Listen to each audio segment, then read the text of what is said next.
so much that can be said about it. But ultimately, I think one of the first questions that I would have for a business is, how do you define your culture, right? Because if you don't have a strong understanding of what your culture is and how you define it and what behaviors you want out of your current employees, then it's difficult to convey that to a new hire, right? Because if your current existing group doesn't have a thorough understanding of it, then they're going to kind of be giving mixed signals potentially to the new hire.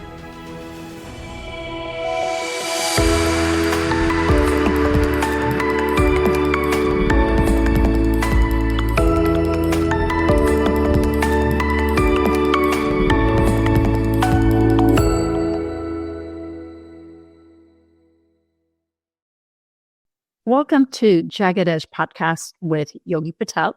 Today we have an amazing guest, Ricardo Cuellar, and he is an HR expert, an author, a speaker dedicated to simplifying HR for small and large businesses. And when I say small and large, he works with small companies with 100 employees to a couple of thousand. So welcome, Ricardo. Thank you for making the time to be with us. Thank you, Yogi. I'm glad to be here. Excited. Is there anything I missed, Ricardo, on your work background? I know that you are doing some coaching now, but how do you work with different companies? I think you covered it. You make me sound super impressive. So thanks for that. You know what? I think probably one of the things that I'm most excited about these days is I do have a coaching and consulting business. Basically, what we kind of specialize is in doing HR evaluations, where we basically sit down with a business owner, CEO, and executive in charge of the HR function of a business. And we basically go in and we evaluate from A to Z, just to make sure that they are as efficient as possible, that they're compliant with all the legal requirements that may apply to them, and just making sure that they're set up for success. You know, I kind of really specialize in building HR departments from the ground up. So it's kind of my forte, something that I really love to do. So it's something that I'm very passionate about. So our audience, my audience, are often school leaders and small company executives. And one of the things that we'd like to talk about is, how do we get started? And today, hopefully in this next hour, we'll be able to empower and encourage small businesses or large businesses to take the step to creating an environment that is encouraging, empowering, and really we're a place where everyone wants to work. And I think we all want to create those environments. In your experience, what are the first signs of a truly world-class culture? You know what? I think the thing that has always served me well is, what do the people say about what it's like working there, right? I think as long as you're listening to employees, really trying to get that core feedback from the employees, what's working well, what isn't, I think you'll really find out what works best for that business. Because let's say a top tier culture for a business that's, let's say, 2,000 employees that's spread out geographically all across the country is going to be completely different than a top tier culture that might be perfect for like a group of 25 employees that are all in one physical on-site office location. Of course, there's always going to be certain components, right? You want to make sure that people are engaged, that they're satisfied with the work that they do, that the management team is treating people well, that there's opportunities for growth, that people are being compensated fairly, being treated fairly with respect, and all those good things, right? There's always going to be certain common themes along that route. There's a lot of other fancier things that you can look at depending on the company size, the geography, and, you know, kind of how the company is built and what drives the culture, what drives the business. So often we start a business and the culture sort of takes its own, shape based on what's going on in our community and situations from around the world. So what are some of the steps leaders can take tomorrow to create a foundation of a culture where when you talk with the employees, they're talking about things, they're getting their needs met? So what is that first step? I think the first step, and this is one area where a lot of really businesses of any size kind of drop the ball in, is, I'll go into a business to start the evaluation process. And when we're talking about culture, I'll oftentimes ask these key stakeholders, business owners, how would you rate it? And everybody tends to, give me the first answer is just, it's great. Our culture is amazing, which is a good first step, but everybody says that. once you start peeling back the onion a little bit and kind of going in underneath the rug, you start talking to employees. Sometimes they paint a slightly different picture, right? So with that being said, I think the first step is always going to be to build some kind of foundation for measurement for some of that feedback so that we can start looking, okay, let's poll our audience, so to speak, right? Let's poll all the employees. Let's find out what's working now, what isn't, what are areas for improvement. How do people really feel about our culture? And let's actually put some data behind it. Let's measure some of these feelings. And then let's see how we can improve over time, right? We might take an initial assessment and say, okay, our employees are really unhappy with maybe how our compensation decisions are being made, or maybe they feel like performance reviews aren't being done fairly, or whatever the topic is, or whatever the theme is. And then we might say, okay, let's lay out a roadmap so that we can tackle this one area for the next 6 months. And let's poll the audience again, right? Take another engagement survey 6 months down the road, and let's compare it to that original baseline and figure out, okay, have we improved? And if so, then great. What are some other areas that we might work on and improve on in the future, right? So I think it all starts with getting the measurements down and then having a foundation to build on from there. I think that's always the best first step. Yeah, so having that foundation and knowing our people. And as leaders, often we put out policies, procedures, and we engage with our team members and we think everything's kind of going well. And then there's a surprise. What are ongoing things that we can do to truly understand the needs of our teams? Yeah, it's interesting because it happens pretty often. I was actually just working with a client recently where they had someone that they kind of put on this development plan and a roadmap for promotion, and they thought they were doing everything right. And then all of a sudden she resigns, and, it kind of hit them, blindsided them to an extent. But then once you actually talk to the employee, you end up finding out, there's some real issues there that maybe they really weren't talking about during the length of the employment. And now they're working backwards to try and fix. So I think it always starts with doing a deep dive, and having those more thought-provoking conversations with the employees. Oftentimes when you're doing, let's say, the one-on-one type of traditional conversations, all too often managers are focused on, the tasks, the given projects of the week. And they don't really talk about, are you happy working here? Do you find it fulfilling? Do you enjoy the work that you do? How can I improve as a manager to support you more? What roadblocks are preventing you from doing the best work that you can? These types of questions are a little bit more deeper, a little bit more thought-provoking, but sometimes they will get to a root cause issue that might prevent that kind of turnover from happening in the first place. So, you got to look at this almost with a fine-tooth comb and do a little bit more of a deeper dive than just kind of the generic one-on-one types of conversations. I think that'll be very helpful, at least. So we often have a need for a position in our company. We come up with a job description and we say, okay, these are some of the skills that we need. We go out there, we recruit this team member to come on board. How do we develop this onboarding process so that this team member understands the culture and the functions where they feel a sense of belonging, and then they can contribute to the level that we would like them to? Yeah, the onboarding topic is an interesting discussion because there's so much that can be said about it. But ultimately, I think one of the first questions that I would have for a business is, how do you define your culture, right? Because if you don't have a strong understanding of what your culture is and how you define it and what behaviors you want out of your current employees, then it's difficult to convey that to a new hire, right? Because if your current existing group doesn't have a thorough understanding of it, then they're going to kind of be giving mixed signals potentially to the new hire. So I think it all starts with really looking at your existing culture, defining it. All too often you'll start with, the basics, like what's your mission? What's your vision of the business?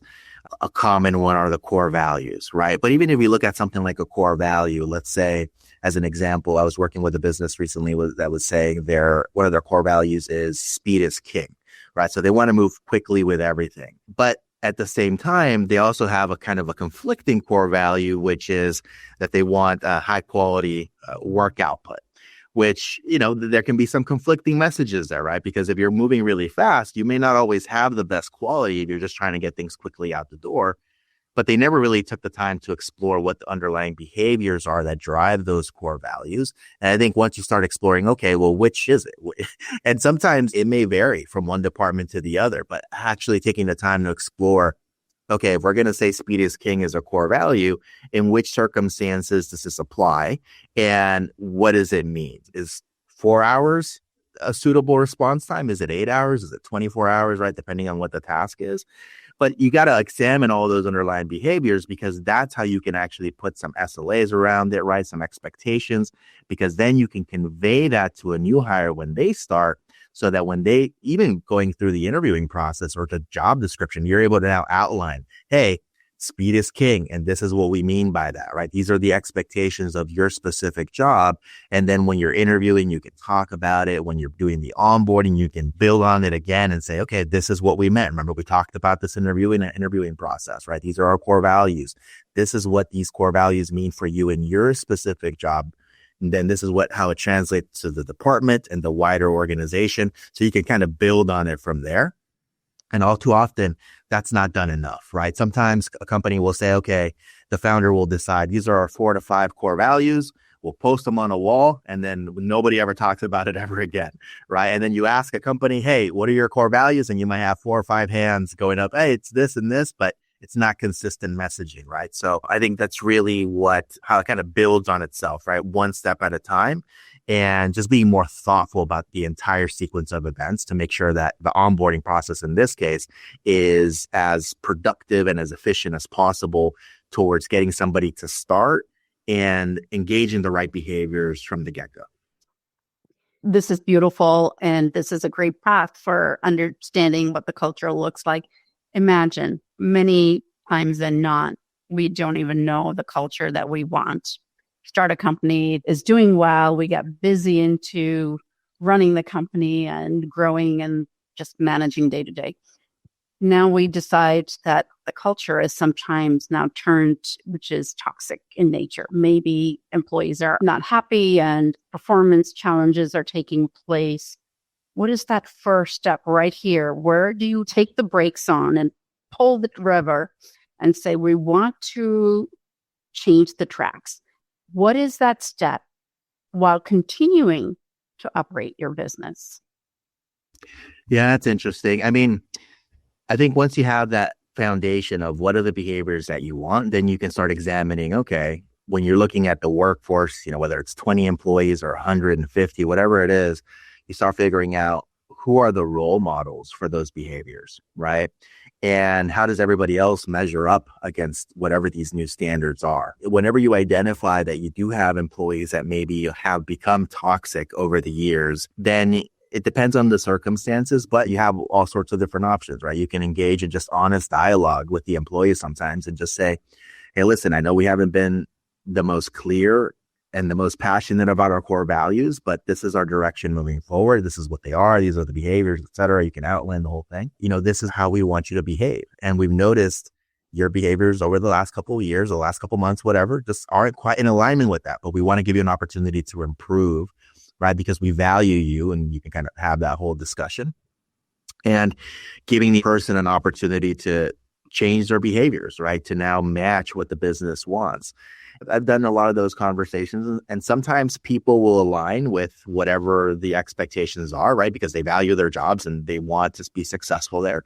And other times people are going to be resistant, so much so that you may have to make a hard decision and let that person go, right? And you can find all sorts of ways of being supportive for that individual, especially somebody that's been with you for a long time, to give them a soft landing wherever it is that they're going, giving them time to transition, maybe a severance package, whatever it is. But as a business, if you identify this person has become toxic, let's say, and is detrimental to the overall team, then you want to do what's best for the overall business, right? And if sometimes that means you have to make a hard decision and let somebody go, then for the good of the group, then maybe that's the right decision to make. Depends on the circumstances, of course. But I think you also want to be honest as a business. And if you haven't kind of really outlined what the expectations are from the get-go and giving people an opportunity to improve and giving people the right feedback about what the expectations are, then you might want to start there first, right? Make sure that that's done well before you push people out the door, because you want to be, respectful of people. Obviously, it's people's livelihoods we're talking about. So you want to make sure that people have an opportunity to meet whatever the expectations are for the business. Absolutely. And I think you brought up having that conversation and being really upfront with the employees. Yeah, we made a mistake. This is not the direction we want to go into. And having that difficult conversation is a key point, because that can really encourage the team member that we're speaking to or discourage them. And it can just turn from there. I've been in a conversation where you believe the conversation was beautiful, the other person understood what you said, and you walk away and things are a little bit different. So in your expert opinion, what are some of the ways when someone is not performing, underperforming, or things are not working? We always talk about documenting and writing up, but that human aspect of it, what would be the most, not everything's going to be successful, but what's the best route to take once we identify that we need to have this difficult conversation? Yeah, it's interesting because, even when you look at the HR profession as a whole, it's very common mantra, right? For us to say documentation, document everything. And I think from a legal perspective, that would be 100% my recommendation to be consistent with that, right? Is you want to document everything. And I think you do. But how you document things and how you present it to the employee makes a big difference. If you're having that first initial conversation with somebody, let's say it's underperforming, and you come in strong and you come in with, let's say, a warning, a disciplinary notice, a document that's in writing, a performance improvement plan of some kind, and this is the first time you're really having a serious conversation with them, that's going to be very off-putting for anyone, right? The fact that they're sitting down with somebody now, whether it's HR or a senior manager, and they're having to go through a document that looks like, because look at it from the employee's perspective, they're going to see it as your company's taking one step towards firing them. Right now, they're documenting everything formally with all sorts of legalese, and the document all sorts of oftentimes these HR documents will say things like your employment is at will, and if you don't improve, it's up to and including separation of employment, right? And all this sort of language that can be very off-putting from the employee's perspective, where a lot of times people will have a really adverse reaction to that. Well, they'll say, you know what, I guess it's time for me to clean up my resume and start looking for another job. That's usually not what the company wants. They want the employee to improve on whatever the behaviors are. So although that is a recommendation from, let's say, a legal perspective, oftentimes I think the best route to take is to just have that honest, open dialogue with the person and letting them know, like, hey, these are the issues that I'm identifying.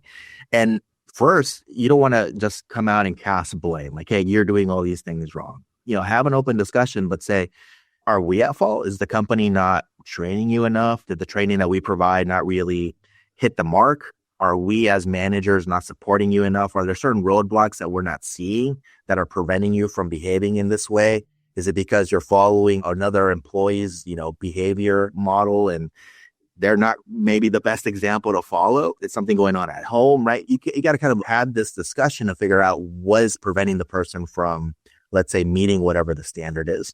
It's also oftentimes really important for the manager to look internally and say, am I doing something wrong? Am I not being clear with the instructions I'm providing? Right? It kind of looking at all these different layers. And ultimately, you start with that approach, right? Just verbal. Now, when we talk about the documentation piece, I mentioned you can document it in different ways. It doesn't have to be a written warning document that's in writing that they have to sign that has all this scary legalese language.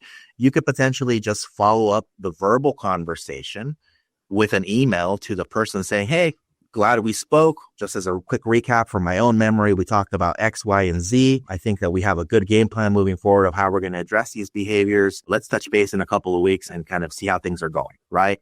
And you're kind of still doing both things. You're having that human interaction with someone where you're kind of having these discussions, but at the same time, you're also covering your bases by documenting it in a less scary way with this kind of a quick follow-up email recap, instead of starting off with like the formal performance improvement plan. I think that's something that you can eventually escalate to, right? A lot of times you'll hear about the whole concept of following a progressive discipline model, which I think is the right step to take. Where I think a lot of managers oftentimes, and I think most managers do start off with a conversation. I think where they usually tend to make a mistake is that then they usually forget to escalate at some point and start documenting it on a more formal fashion with some kind of performance improvement template or some kind of plan. And that's usually where I tend to see that's more common than the opposite end of it. But that would be my recommendation overall to kind of make the experience as smooth as possible for both sides. Thank you, Ricardo. And I think one of the things key here is really the human aspect, having those conversations. Often someone leaves and we promote from within and put these folks into a position of management. And this documentation seems to be one of the biggest challenges. So we sometimes document and then time passes, things are going well, the same problem occurs again. And then there's a gap and lapse. And what you just said made perfect sense. And we're talking also about human resources play an important role in a company. And what role should they play in shaping a legal and ethical framework and to set this business up for success?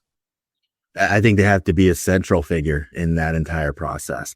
You know, HR is already intertwined with the whole compliance and legal framework because we have to ensure that we're meeting, the requirements for federal law. That's a US-based company, federal law, right? And then any specific state requirements, and even for certain cities in the US, and maybe even local city jurisdiction requirements.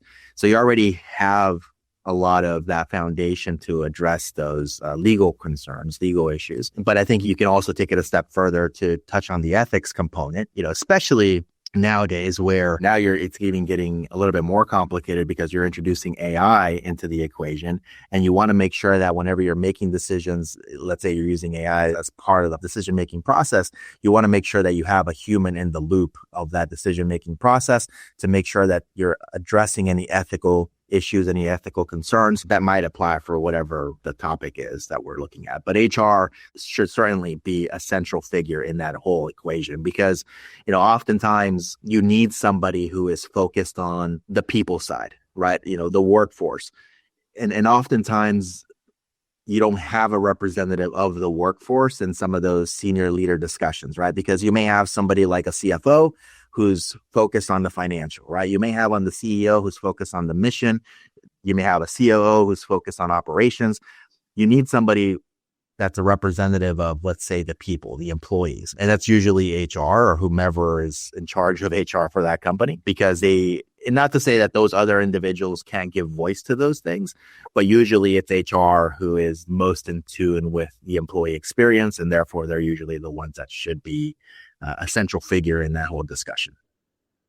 So what are most surprising compliance oversights, and what can companies, especially those who are spread out, maybe there are global companies and now we have challenges with compliance? It's tricky, especially in the US. You see a lot of issues related to compliance, especially for smaller businesses. Usually the areas that I identify, especially when we do HR evaluations, tend to be around wage and hour violations. Someone's not being paid correctly on some level. Oftentimes it's related to FLSA classification mistakes where somebody is, let's say, classified as an exempt salaried employee and they really should be a non-exempt hourly employee. But because they're classified as exempt, they're now eligible for overtime, which then could be a potential source for litigation in the future, some kind of claim. So wage and hour are very common issues. Accommodation requests are often poorly mishandled by small businesses. And when I say accommodation requests, that could be an accommodation based off of religious grounds or religious accommodation.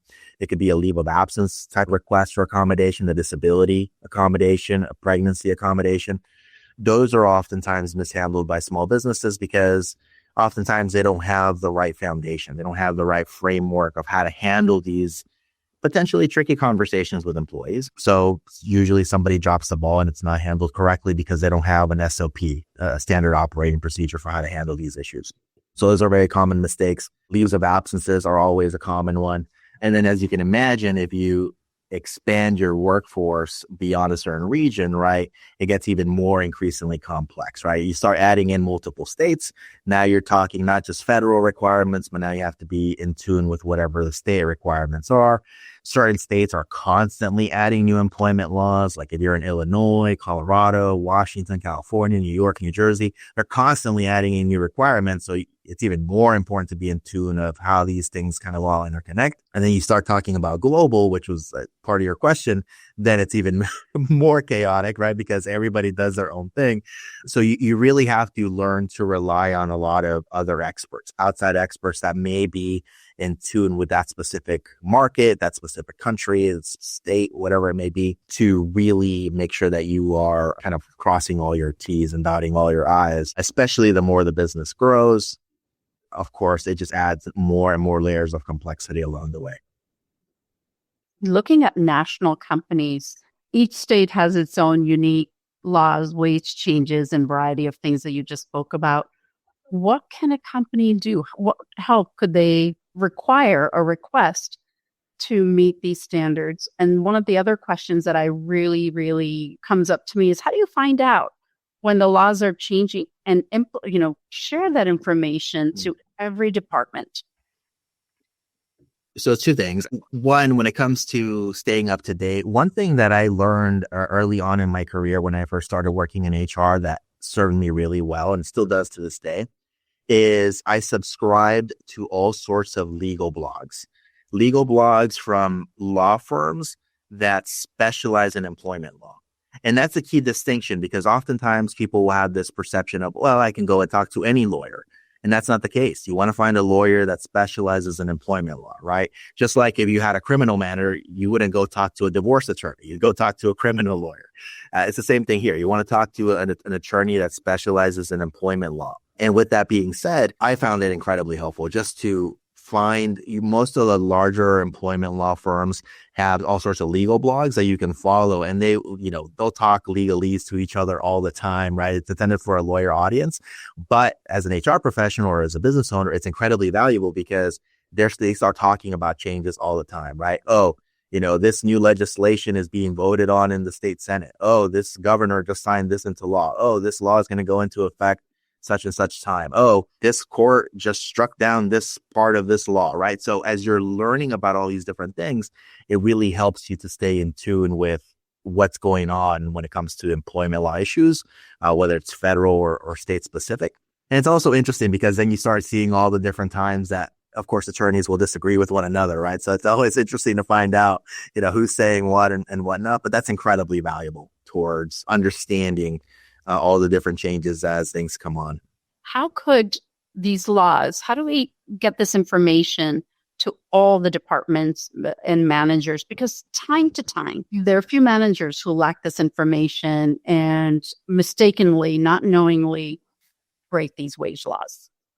Yeah, I think it starts with training. You have to provide training. At the very least, one of the things that I'm a big advocate of, especially for management teams of smaller businesses where maybe they haven't had this training, is you always want to start off with a foundational kind of HR training where you don't expect the managers to become fluent in HR and learn everything that an HR professional does, but you want to give them a taste enough of what are the common pitfalls, red flags, certain words that employees might say, certain things that they might hear about that should trigger an escalation to somebody who does know HR within the business so that they can be correctly handled, because then that'll certainly go a long way. But to add to that, as legal requirements change over time, they at least have a foundation to kind of build off of, where then if you come to somebody and say, hey, there's a new update, let's say for sick leave requirements in your state, then they at least already know, okay, sick leave issues pertain to X, Y, and Z. I already know the basics, and it's only changing by, maybe the amount of time that somebody's eligible for, or the reason that somebody might qualify for sick leave. But they at least have a foundation to work off of. All too often, especially for managers, you find yourself in situations where these are individual contributors in the business, right, that were successful and then got promoted into management. But oftentimes businesses don't have a very thorough management training program, right, to build them up once they get to that. So they're just kind of learning on the job, which is fine. It's natural. But I think you want to augment it with some kind of more additional training for the entire staff. So, Ricardo, do you work with companies in helping them design training plans? And if so, what is the best way to implement training throughout your company that might be national and then global? So those are completely loaded questions. So it always starts with getting a basic needs analysis done, right? Figuring out, okay, what type of training would the managers benefit from or the employee population, right? So obviously you're going to have different audience groups within any company, depending on the size of the organization. And then figuring out, okay, what type of training do we start with? You might start with the training that I mentioned there about, kind of HR management training as a kind of 101 type of generic training to start with. And then you can build on from there depending on what the needs are, right? Every business is going to be different, and then every audience is going to be different. Certainly a training that you might provide to, let's say, a mid-level management team is going to be completely different than the training that you're going to provide to an executive group, right? So you have to learn who your audience is, and then obviously build and customize your training plan to that respective audience, because otherwise you're going to run into that situation where, an executive will join a training meeting or a program and they'll say, oh, this is a waste of time. I already know all this stuff, right? And on the other hand, you may have people that are coming in that are new managers and they're like, oh, this is all new. This is great. This is exciting. But you kind of have to learn to balance it, right? You have to learn who the audience is. Nowadays, though, we're fortunate that there's all sorts of tools that make it easier than ever to build training plans for organizations. There's all sorts of tools that will allow you to quickly record a training, put it up on a website that's, custom white label solution for hosting the video content. That's courses. Even better now, you have all sorts of different tools in the market that are taking advantage of AI that allow you to use AI to quickly create a course that may be needed for your employee group, right? Which is a beautiful thing, because let's say, as an example, you're quickly, launching a new product line or a new service to your customers, or even a new policy change. You can use one of these tools to quickly get somebody in front of a camera, record a quick video, quick instruction of whatever the topic is, and then launch it out to your employees, whether that's on a global basis, nationwide, or even all local. But at least you have a way to track the training, make sure people are completing it, doing quizzes, all those kind of basic things as you're trying to kind of push out whatever the training plan is. Well, this is very encouraging to know that there is a simple way that this message could go out, because often we don't have time. We just have the manpower. And with the help of AI and different tools, we can really maximize the option of training locally and get the information. What I do appreciate most about this conversation, what you just presented, was one size doesn't fit all. And often we go out thinking we're going to just have this one onboarding video that everyone watches and it'll meet the size. So let's say we've offered this training. What are some of the follow-up steps that a company can take in making sure that message sent was message received? Because often we're working in a world where there are different languages, different cultures, and that becomes our work culture. And we have to consider our whole group and their understanding of what we're trying to do. So what are some of the ways that you help companies sort of get on track of understanding their people and then providing training based on the needs? Yeah, onboarding is such an interesting topic. It's interesting because I was supporting a business not that long ago where one of the managers told me that the onboarding program and training program that we had built for them was better than American Express's, and this is a company of like 200 employees. So by comparison, American Express has like all sorts of, access to resources. And I was like, wow, that's such a great compliment. And I can tell you that the root cause of that, at least based off of the feedback that he was giving us, I think was because we were constantly checking in with the learner.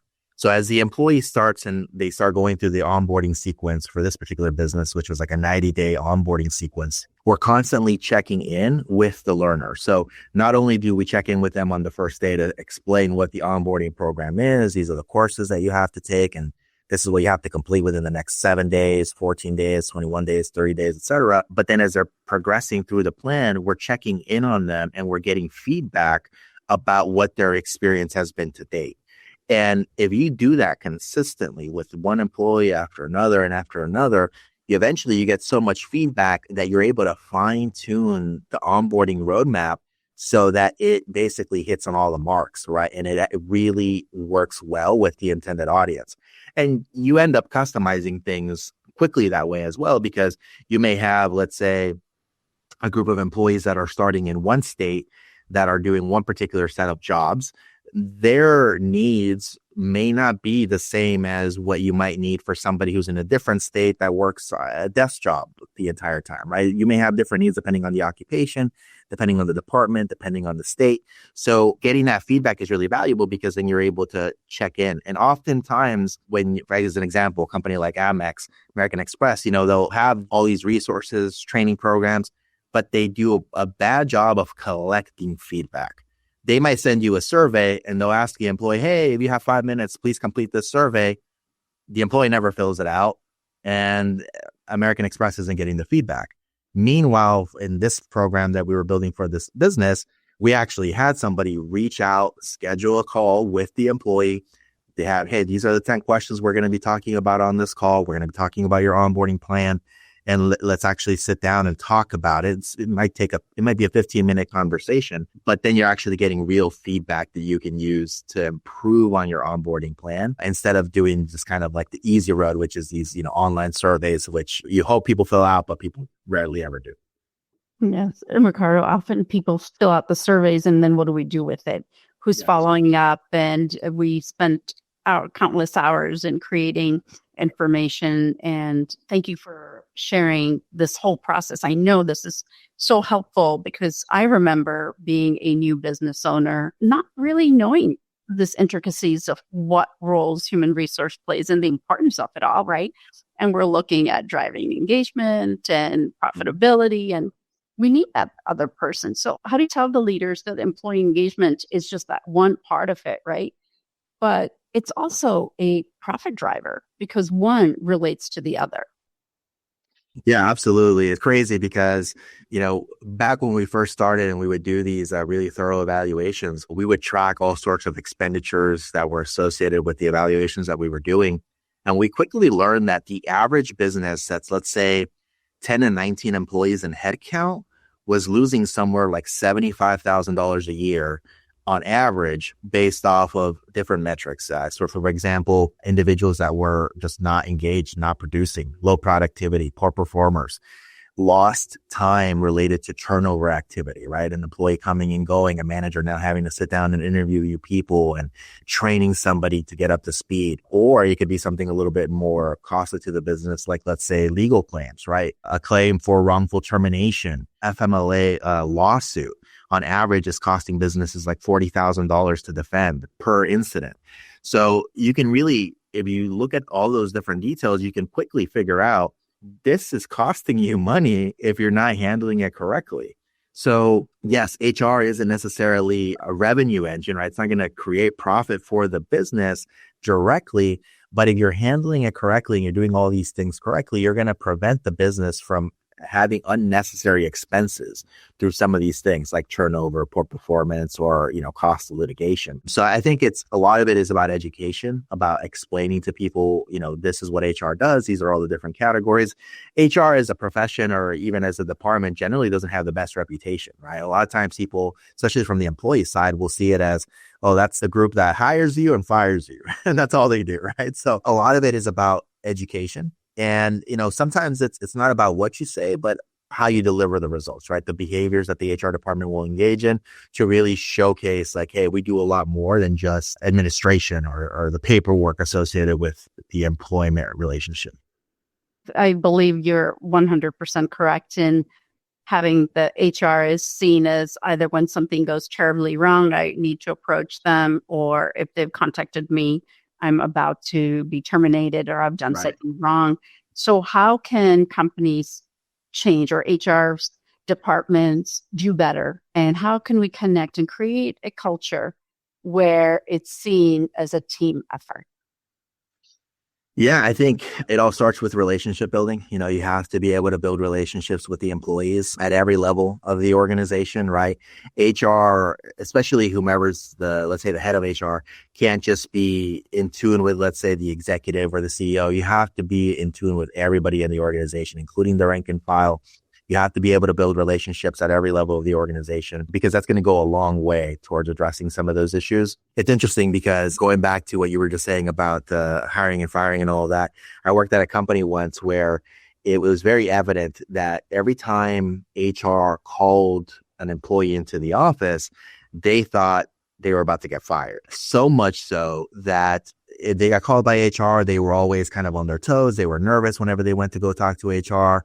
They would tell their coworkers, oh, I'm about to be fired because HR is calling me over, right? And one of the things that we did in that business, at least to really kind of turn that around, is we worked out a system where we started partnering with the department managers so that every time somebody, let's say in a sales role, hit a specific metric where, they were deserving of an accolade or an award, or they did something great, even in just a small period of time, like a week or a couple of weeks or a month, whatever, we would actually have the manager tell HR, okay, this person did this week, or these are our top 3 performers for the week. And then HR would actually call them over to the HR department, not to terminate them, obviously, but to actually congratulate them. We would actually do things like, come on over to the department and, we would have like a prize wheel as an example, right? You spin a wheel and you get a prize. And we would put all sorts of different things like, hey, you get 4 hours of PTO or a movie, movie tickets or a snack, whatever. So we made it fun. So when HR actually called you over, you didn't know why you were being called over, right? It wasn't just to be terminated. They may be calling you over to celebrate something that you did really well on the job, and they're going to reward you for it, right? So it's little things like that can really just change the perception of how somebody sees the HR function by engaging in these little tactics. And that was one of many, but that's, those little things can go a long way.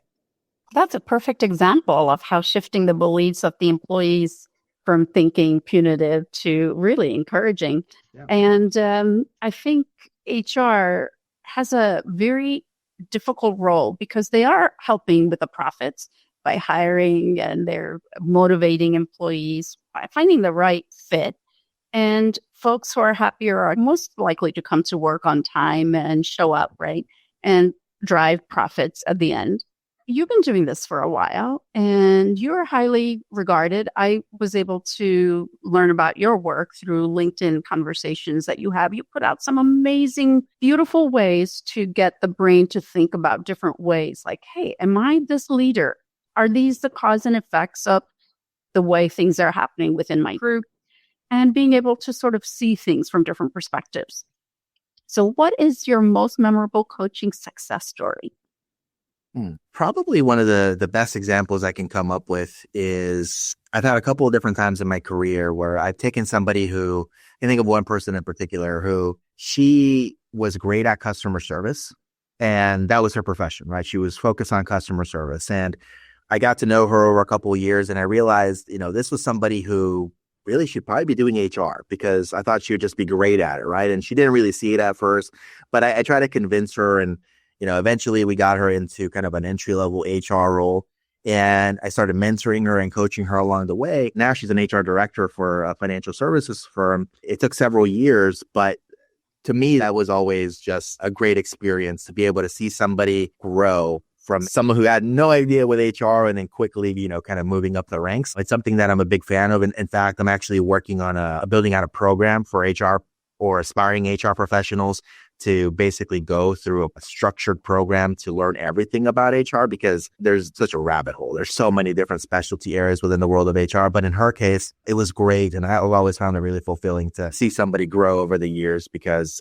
HR is really one of those professions, I think one of the few ones left probably, where you can really go to great heights without, let's say, having a formal education, but just learning about it on the job. It's very much a hands-on driven profession, I would say. Well needed. I think human resource is such a broad area. They cover so many different aspects of it. And to roll out all of this information, it's just a beautiful, I would say you have to be a conductor of an orchestra, right? And really good at it. What can HR leaders do so that they can be strong allies to the CEOs, because both function really close together for the success of the company? And I'm glad you're asking about the CEO specifically, because one of the things I'll sometimes point out when I'm working with some of these businesses is that they'll have HR reporting to the CFO or a COO or a general manager. And I think that's the wrong approach. I think it should be the CEO, because everything, especially when you're talking about some of the culture building elements, it always starts at the top, and it's really the CEO that you should have that partnership with. Not to take away from any of the other occupations, but it really should be the CEO. With that being said, I think it all starts when you're talking about a CEO relationship, you have to understand the business. You have to understand what's keeping the lights on, so to speak, right? How is the business profitable? How is it generating revenue? If you don't understand some of those basic dynamics of the business, the core service offering, the core products, if you don't understand some of those things, it becomes really difficult for you to have a comprehensive HR strategy around how the HR team can best support the employees who then, lead to creating all the profits for the business. And I think that's what really oftentimes will speak to the heart of a CEO, is the fact that they see that HR can connect the HR strategy with the overall business strategy. If you can't do that, then they start seeing you as more, you're just a paper pusher, right? You're just the hiring and firing center. I don't really need to go to you to seek counsel because you're not going to tell me something I don't already know. So that's really, I think, a key component of it. The more you understand about the business, the better you're going to be able to build that relationship with the CEO, especially when you're able to connect the dots between the things that HR does and how it affects the bottom line. So what is that one question HR leaders should ask their CEO? I would probably start off, just kind of an interesting question might be, how do you see the HR department supporting the overall business? What do we need to do to support the overall business objectives? I would probably start along those lines to see where the CEO's head is at, right? What are they focused on? Especially if this is an early conversation where you're just, maybe it's a new HR profession coming into a business, to figure out what's driving the business, what's going on today. Because obviously that changes over time, right? Businesses can be in all sorts of different stages of their growth. So you have to understand what he or she is thinking about the business in its current state, where it's headed, because then you can start talking about, okay, how are people going to be able to support you in getting to that place? And what does HR need to do to support the people to get to that place? So I think it starts with that. It's a collaborative process. And I know what you just shared is really important, understanding how we're going to fit together in a puzzle here. Often you spoke about HR becomes the paper pusher or confidentially holding the information from CEO because this is our box. And there is that interlocking, there's that relationship aspect that you spoke about. And I think that could model from top all the way down the culture that you have, because often we talk about cultures in a company, but when you have these siloed areas or you have the disconnect between two C-level positions, we can often see things at the bottom line as well. This has been an inspiring conversation. I know we spoke about a lot of different things, so that these are common things that we all know about. However, not everyone knows how to solve some of these challenges, or that they're in the middle of these challenges. And my final question is for those AI, constantly changing world, folks who are small business owners, and maybe they don't have the financial ability at this moment. What are a few resources they can use in their HR to manage their teams, payroll, etc.? What would you suggest? There's a couple of things. I mean, for starters, I mentioned like the law firms and their blogs. Those are usually free. I don't think I've ever seen one charge for it. So that's a free service that you can take advantage of from all sorts of major firms out there. Fisher and Phillips, as an example, has one. Jackson Lewis is another big attorney firm that has one. Fox Rothschild is another one. So you might have free resources there for compliance related topics. The other thing I would really push on, and this is a very common theme especially when we do HR audits or HR evaluations for businesses, is we'll go in and we'll see that a business owner has established a relationship with an outside vendor, let's say a payroll company, whether it's a full HRIS system, or maybe they're just processing the payroll, or, maybe it's the workers' comp or the benefits broker, all these different vendors. And oftentimes these vendors will have all sorts of different resources that the business owner or the HR department, depending on the structure of the business, aren't fully taking advantage of. This happens almost every time, especially because let's look at the example, let's say a benefits broker. A benefits broker that's obtaining benefits for your employees, they realize that being a benefits broker is a highly competitive space. There's a lot of benefits brokers that you could potentially go to as an employer.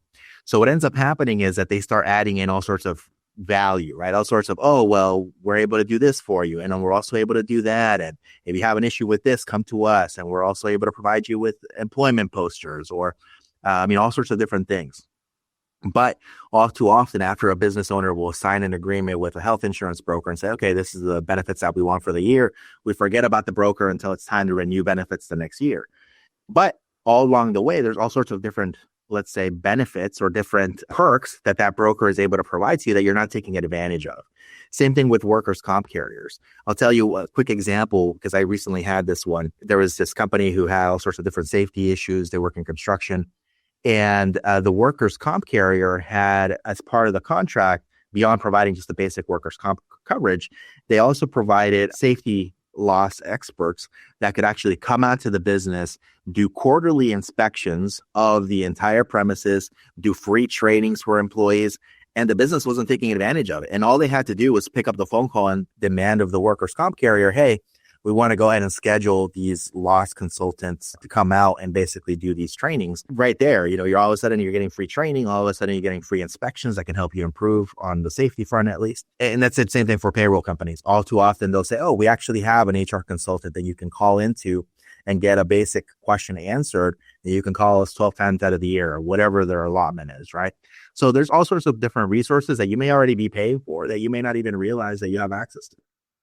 Oh, this is beautiful. Wonderful resources. And what resources do you provide, Ricardo, for those who might be just interested in maybe, I don't know if you have blogs. I know LinkedIn, definitely you have a lot of content on. Could you help us understand that? Yeah. So for myself, you can find me at Ricardo is HR is my LinkedIn handle. I'm actually working now to produce some free video content on anywhere short form video is available. So YouTube Shorts, TikTok, if it doesn't get banned, Instagram Reels. So there'll be all sorts of free education that I'll be putting out under the same handle name.